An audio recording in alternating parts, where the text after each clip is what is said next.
ताने देने वाला जीजा। कई दामाद तो बेटी जैसे होते हैं, लेकिन कई ऐसे भी होते हैं जो सोचते हैं कि जिस घर की बेटी से उनकी शादी हुई है वो उस घर के मालिक बन गए हैं। ऐसी ही कहानी है रोहन की, जिसकी शादी होती है रिया से। एक दिन रोहन रिया के मायके जाता है। ओहो, कितनी गर्मी लग रही है। ड्राइंग रूम में एसी नहीं लगा है क्या?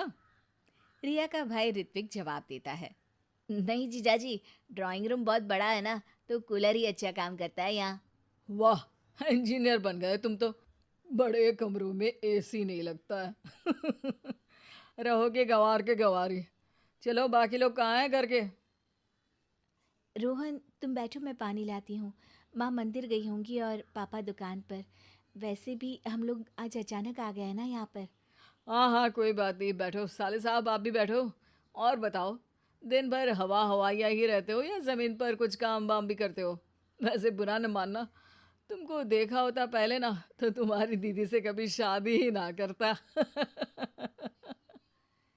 ऋत्विक को इस बात का बुरा लगता है, लेकिन वो बिना कुछ कहे वहाँ से चला जाता है। तभी वहाँ रोहन की सास आ जाती है। रोहन उनको देखते ही खड़ा हो जाता है। अरे मम्मी जी, ले आया हूँ आपकी बेटी को। रखो अब 2-4 दिन, फिर मत कहना कि बेटी को भेजो, बेटी को भेजो। बड़ी मुश्किल हो जाती है वहाँ पर। अरे बेटा बिटिया अपने घर तो आएगी ही, खासकर एक शहर में है तो क्यों नहीं। अरे तो फिर शादी क्यों की?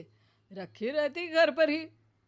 सास को रोहन की बात अजीब लगती है, लेकिन दामाद जो ठहरा, बोलती भी तो बोलती क्या।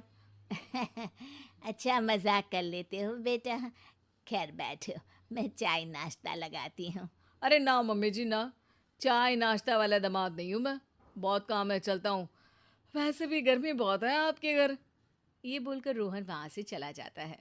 रोहन की इस आदत से परेशान तो सभी होते हैं, लेकिन घर का दामाद होने के कारण कोई उसे कुछ नहीं कहता। एक दिन रिया और रोहन एक नया घर लेते हैं, जहाँ गृह प्रवेश की पार्टी होती है। सभी के साथ रिया के मायके वाले भी वहाँ आए होते हैं। अरे ऋत्विक, कैसे हो? कई लोगों के सामने रोहन ऋत्विक यानी कि अपने साले से हालचाल पूछता है। ठीक हूँ मैं जीजाजी, आप सुनाइए। हम सुनाते नहीं, दिखाते हैं। देख रहे हो ना इस आलीशान मकान को? अकेले के दम पर खरीदा है। तुम्हारी तरह नहीं, बाइक उठाई और हो गए हवा हवाई। ऋत्विक को गुस्सा आ जाता है। तभी वहां रिया आ जाती है। रिया भाई की बेइज्जती देखकर सभी के सामने कहती है, मेरा भाई देश की सबसे अच्छी कॉलेज से इंजीनियरिंग कर रहा है। अभी वो छोटा भी है, जब आपकी उम्र तक आएगा तो ज़रूर इससे भी अच्छा करके दिखाएगा। ये बोलकर रिया अपने भाई को लेकर चली जाती है।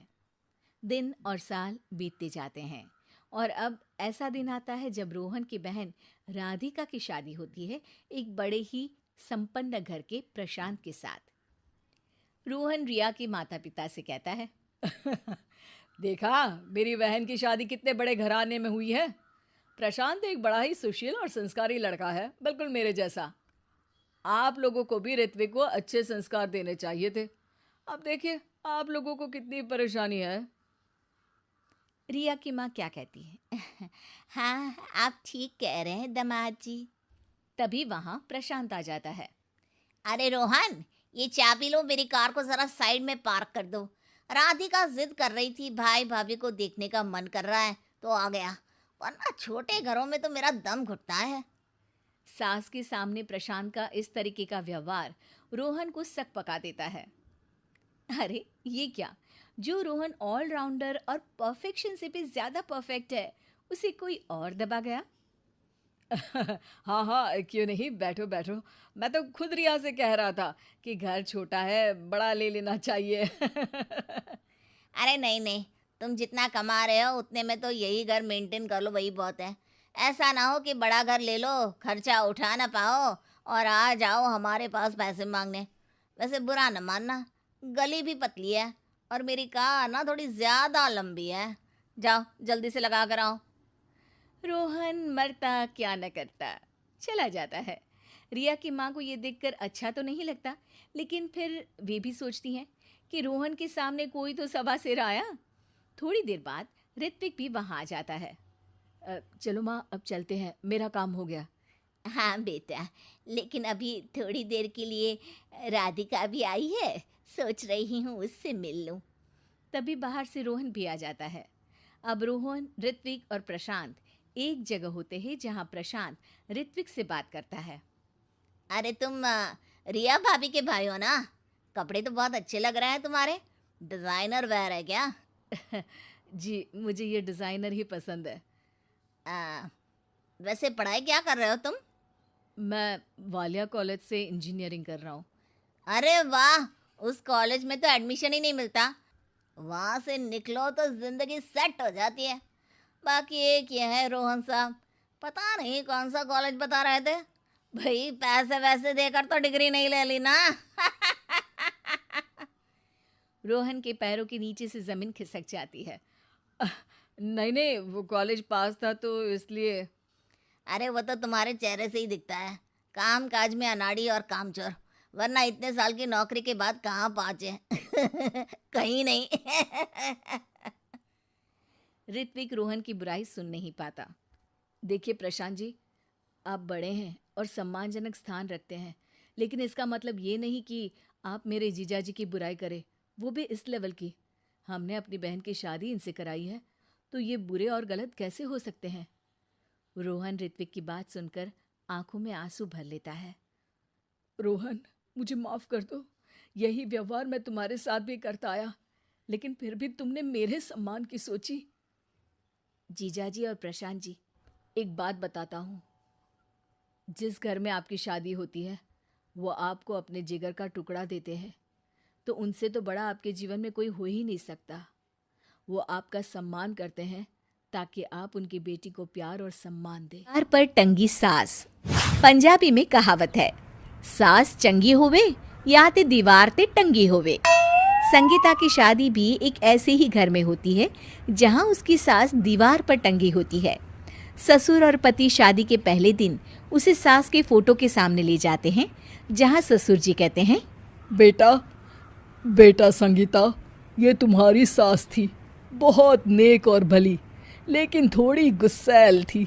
गुस्सा आने पर सब तहस नहस कर देती थी, पर अब ये इस दुनिया में नहीं है। हाँ संगीता, माँ होती तो तुम इनकी कोई बात टाल नहीं सकती थी, वरना तो माँ घर में भूचाल ले आती। संगीता मन में खुश होती है कि अच्छा है कि ऐसी औरत अब इस घर में नहीं है, लेकिन दिखावे के लिए वो जैसे ही सास की फोटो के सामने हाथ जोड़कर खड़ी होती है, ये क्या? सास उसे देखकर मुस्कुराने लगी। संगीता आंखों को मलकर एक बार फिर से देखती है, लेकिन फिर सास के चेहरे का भाव, भंगिमा यानी एक्सप्रेशन बिल्कुल बदले होते हैं। वो अपने पति और ससुर को कहती है, माँ की तस्वीर तो स्माइल कर रही है। ना ना बेटी, ये कैसे संभव है? जरूर तुम्हें कोई गलती हुई होगी, ऐसा कैसे हो सकता है? लगता है तुम शादी की सारी फॉर्मेलिटी करते करते थक गई हो, तुम्हें आराम की जरूरत है संगीता। खैर, सारे संगीता की बात को इग्नोर कर कमरे में चले जाते हैं। वैसे सास की फोटो पर एक्सप्रेशन एक के बाद एक बदलते ही रहते हैं। सुबह होती है, पति और ससुर को काम पर भेजकर संगीता कमरे की सफाई करने में लग जाती है कि तभी उसे आवाज आती है, टेबल ठीक से साफ करो। ऐसे भी कोई टेबल साफ करता है? इससे अच्छा तो ये गंदा ही था। किसी औरत की आवाज सुन संगीता दंग रह जाती है और सोचने लगती है कि आवाज कहाँ से आई। आवाज को नजरअंदाज कर वो फिर से अपना काम करना शुरू करती है, लेकिन इस बार तो आवाज बिल्कुल उसके कान के पास से आती है। मेरा घर है ये, जब तक मैं थी चमका कर रखती थी, हर एक चीज शीशे की तरह थी। तुम्हें तो ना सफाई आती है ना कुछ पता है। क्यों तुम्हें मेरे घर की जिम्मेदारी दे दी गई है? पता नहीं तुम में मेरे बेटे को क्या दिखाई दिया। मैं होती तो एक से बढ़कर एक लड़कियों की लाइन लगा देती। अब संगीता को समझने में देर नहीं लगी कि ये आवाज किसी और की नहीं बल्कि उसकी सास की है, जो दीवार पर टंगी है। वो उसके पास जाती है और कहती है, नमस्ते सासू माँ, मुझे तो कल ही लग रहा था कि दीवार में कुछ काला है। वो दीवार नहीं, दाल होती है पगली।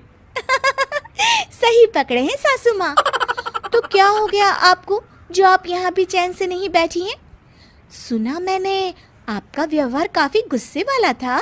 चुप रह तू, ज्यादा बकर बकर ना कर। घर का काम करना तो आता नहीं, आई है मुझसे बहस करने। हाँ देखिए सासू माँ, मैं आपसे साफ साफ कह देती हूँ, मुझसे पंगा लेने की कोशिश मत करिएगा।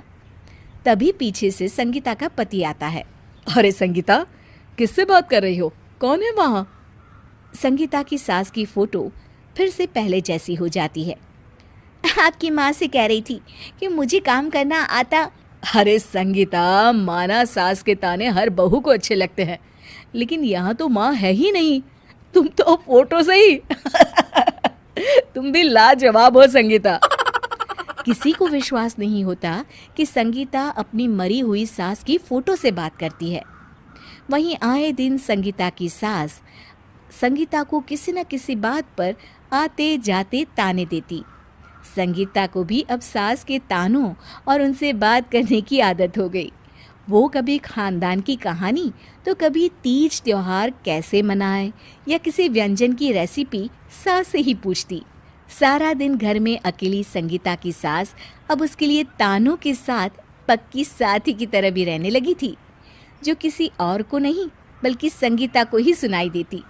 तो देखा आपने, सास बहू का रिश्ता हर रिश्ते से ऊपर होता है, फिर चाहे वो खट्टा हो या मीठा।